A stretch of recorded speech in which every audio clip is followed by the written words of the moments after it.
All right, how you guys doing today? We about to get into John chapter 13. First things first, though, make sure you like that video, hit a little exit full screen, scroll a bit, like it, full screen it back up. You feel me? And I watched a sermon. I don't remember who the sermon was by.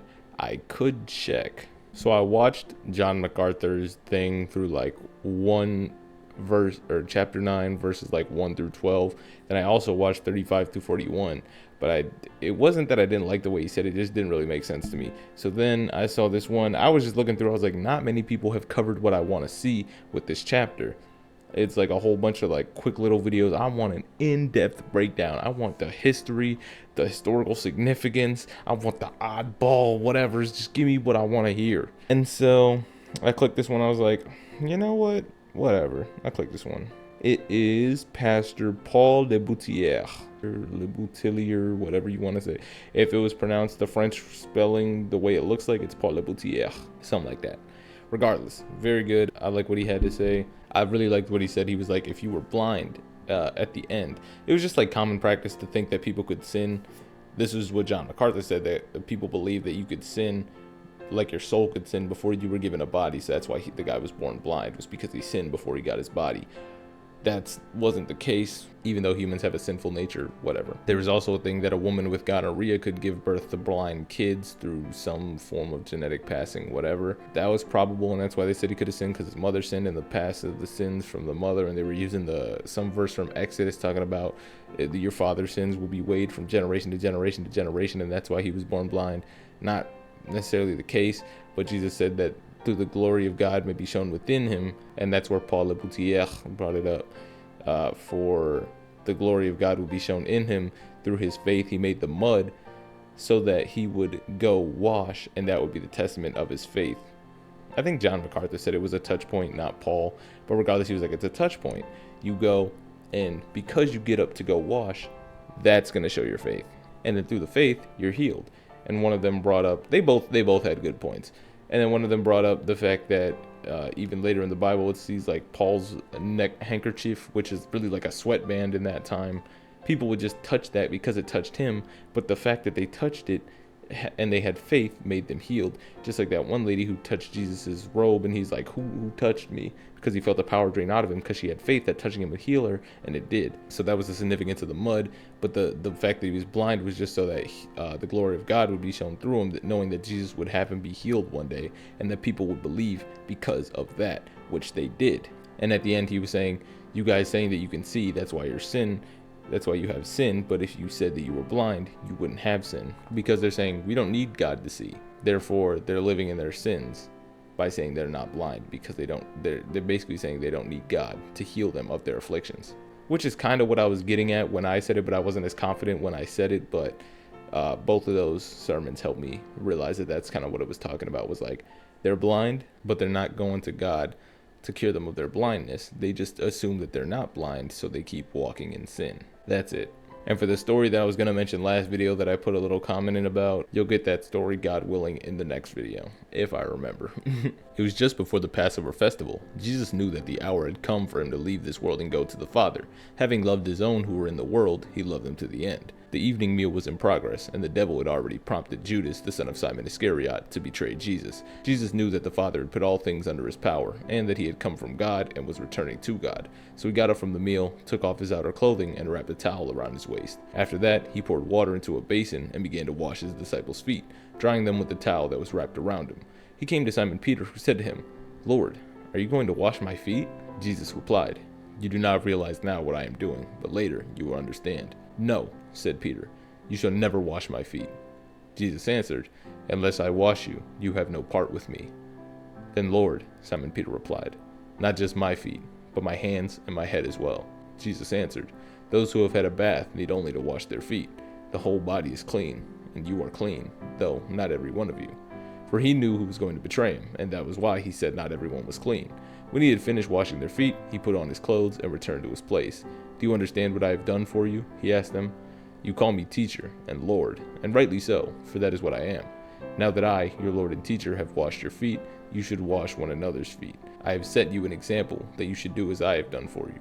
Very truly I tell you, no servant is greater than his master, nor is messenger greater than the one who sent him. Now that you know these things, you will be blessed if you do them. I'm not referring to all of you. I know those I have chosen. But this is to fulfill the passage of scripture. He who shared my bread has turned against me. I'm telling you now before it happens, so that when it does happen, you will believe that I am who I am. Very truly I tell you, whoever accepts anyone I send accepts me, and whoever accepts me accepts the one who sent me. After he had said this, Jesus was troubled in spirit and testified, Very truly I tell you, one of you is going to betray me. His disciples stared at one another, at a loss to know which of them he meant. One of them, the disciple whom Jesus loved, was reclining next to him. Simon Peter motioned to this disciple and said, Ask him which one he means. Leaning back against Jesus, he asked him, Lord, who is it? Jesus answered, It is the one whom I will give this piece of bread when I have dipped it in the dish. Then, dipping the piece of bread, he gave it to Judas, the son of Simon Iscariot. As soon as Judas took the bread, Satan entered into him. So Jesus told him, What you are about to do quickly. But no one at the meal understood why Jesus said this to him. Since Judas had charge of the money, some thought Jesus was telling him to buy what was needed for the festival, or to give something to the poor.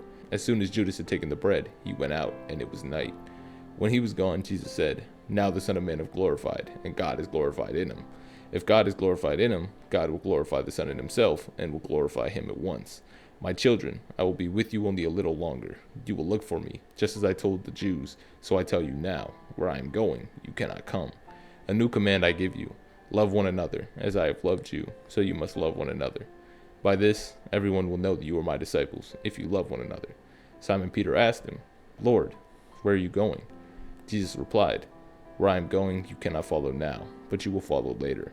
Peter asked, Lord, why can't I follow you now? I will lay down my life for you. Then Jesus answered, Will you really lay down your life for me?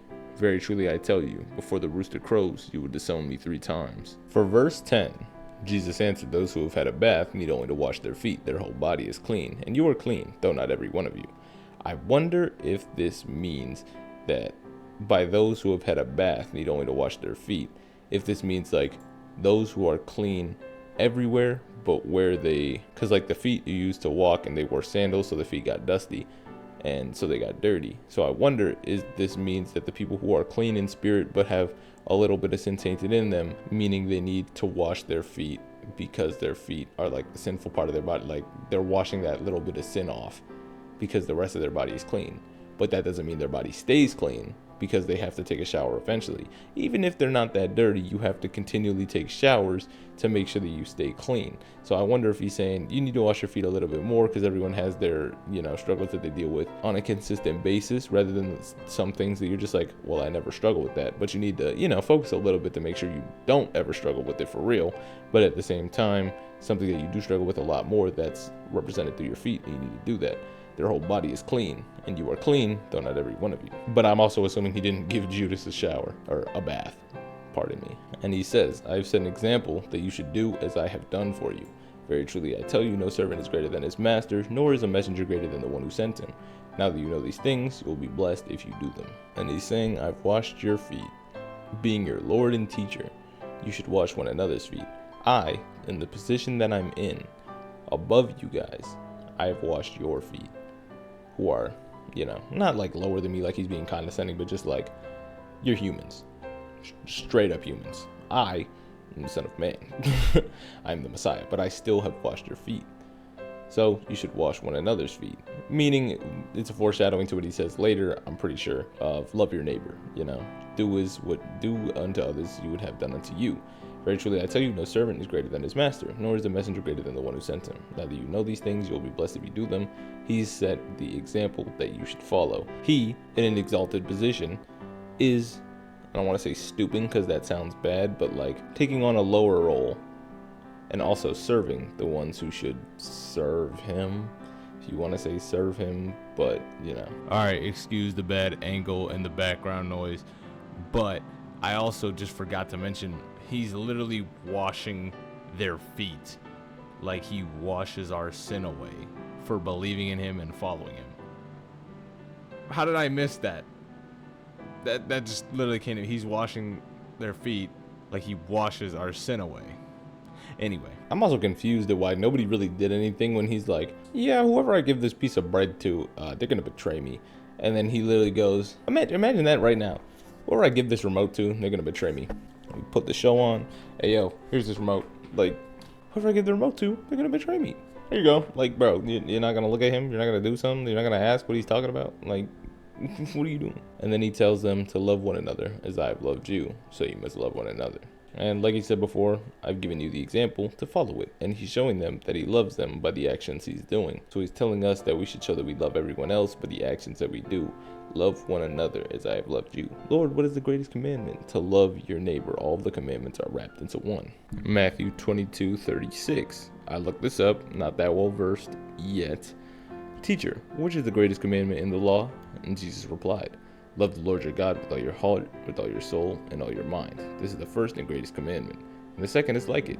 Love your neighbor as yourself. All the law and the prophets hang on these two commandments. So yes, the first commandment, obviously, love the Lord God with all your heart, all your soul, and all your mind.